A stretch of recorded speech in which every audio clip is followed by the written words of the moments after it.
जनपद आगरा में आज 2 फरवरी को बसपा सुप्रीमो एवं लाखों दलितों की मसीहा कहे जाने वाली मायावती ने हेलीकॉप्टर से की आगरा में एंट्री। आपको बता दें, बसपा सुप्रीमो द्वारा विधानसभा चुनाव के मद्देनजर रखते हुए अपनी पहली जनसभा आज आगरा में की, जिसमें कोविड प्रोटोकॉल का पालन किया गया। इस जनसभा में लोगों को टोकन के द्वारा एंट्री दी गई। पूर्व मुख्यमंत्री उत्तर प्रदेश एवं पूर्व सांसद आदरणीय बहन कुमारी मायावती जी हमारे बीच पहुंच चुकी है।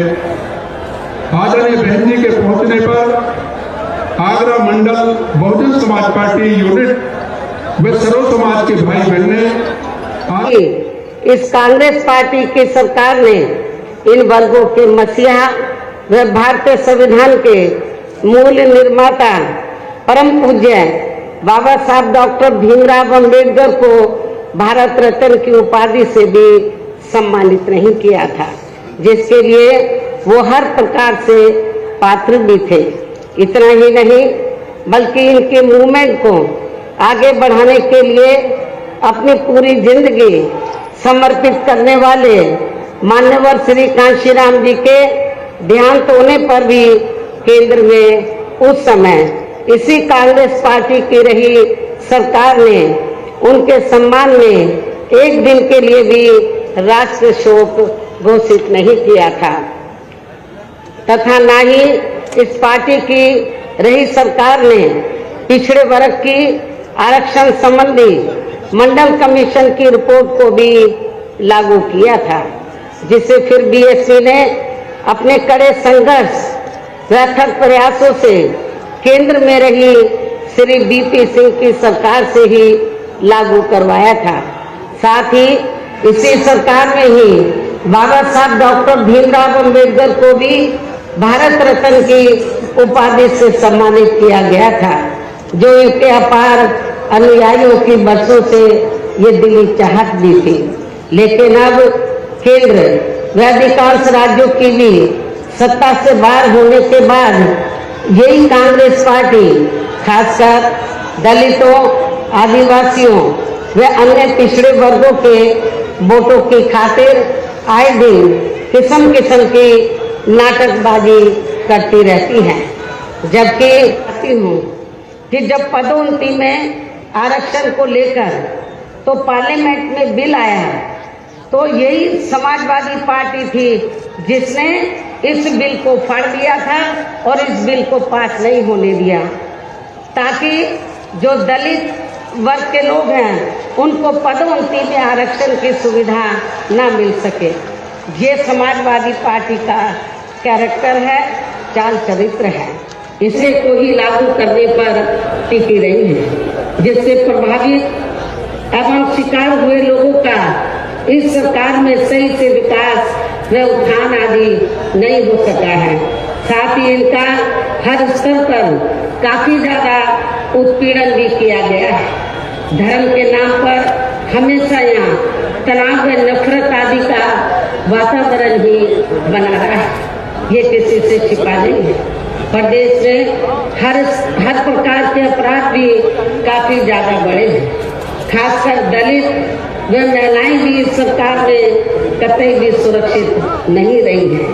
लेकिन मीडिया में इनके आंकड़ों को ज्यादातर दबा दिया जाता है।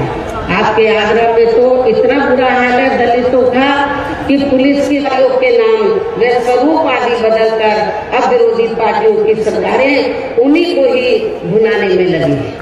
लेकिन उन कार्यों के प्रति इनकी नियत व सोच सही नहीं होने के कारण उसमें भी ये पार्टियां ज्यादा सफल नहीं हो पा रही हैं।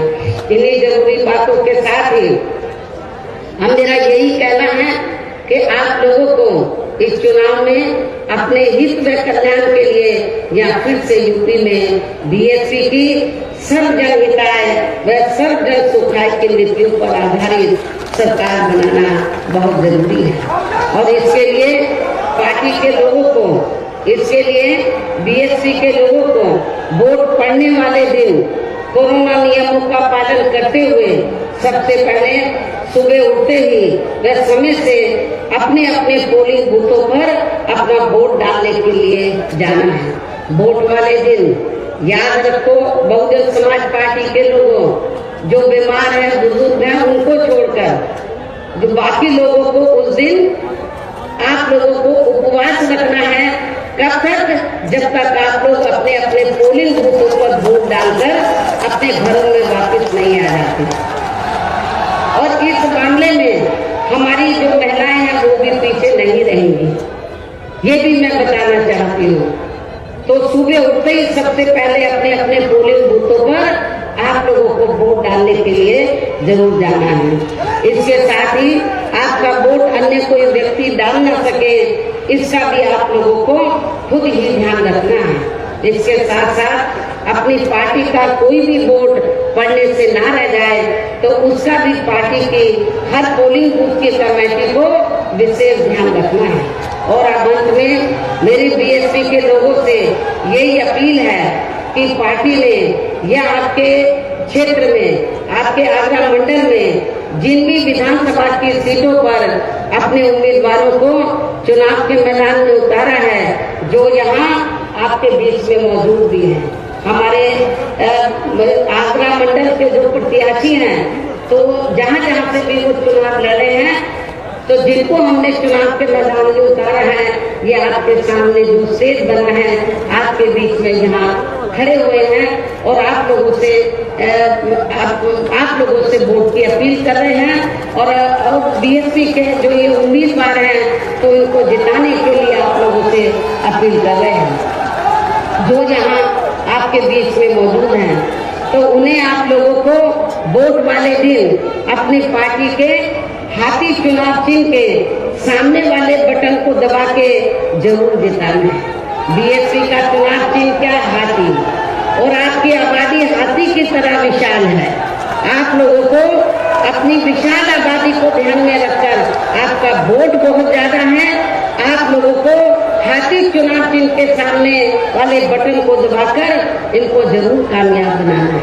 अपनी पार्टी के लोगों को, जो जिम्मेवार लोग हैं, उनको ये बताना है, क्षेत्र इस मंडल के लोगों को, कि बीएसपी ने अपनी सरकार के दौरान जो कार्य किए हैं, मेरे ख्याल आजादी के बाद किसी भी पार्टी की सरकार ने उतने कार्य नहीं किए हैं। चाहे डेवलपमेंट का मामला है, चाहे लॉ एंड ऑर्डर का मामला है। और इतना ही नहीं, जिन हमारे संतों, गुरुओं और महापुरुषों को वर्षों से आदर सम्मान नहीं मिला था, उन्हें भी हमारी पार्टी की सरकार ने पूरा पूरा आदर सम्मान दिया है। और जब आप लोग लखनऊ जाते हैं, पहले का लखनऊ आप लोगों ने देखा होगा और मेरे सत्ता में आने के बाद का लखनऊ देखा होगा। लोग बाहर के राज्यों से आते हैं, विदेशों से आते हैं, कहते हैं कि ये तो लखनऊ की तस्वीर बदल गई, लखनऊ की तस्वीर बदल गई। और इतना ही नहीं, आपके आगरा मंडल में भी मैंने काफी काम किया। लोग कहते हैं कि मथुरा धार्मिक स्थल है।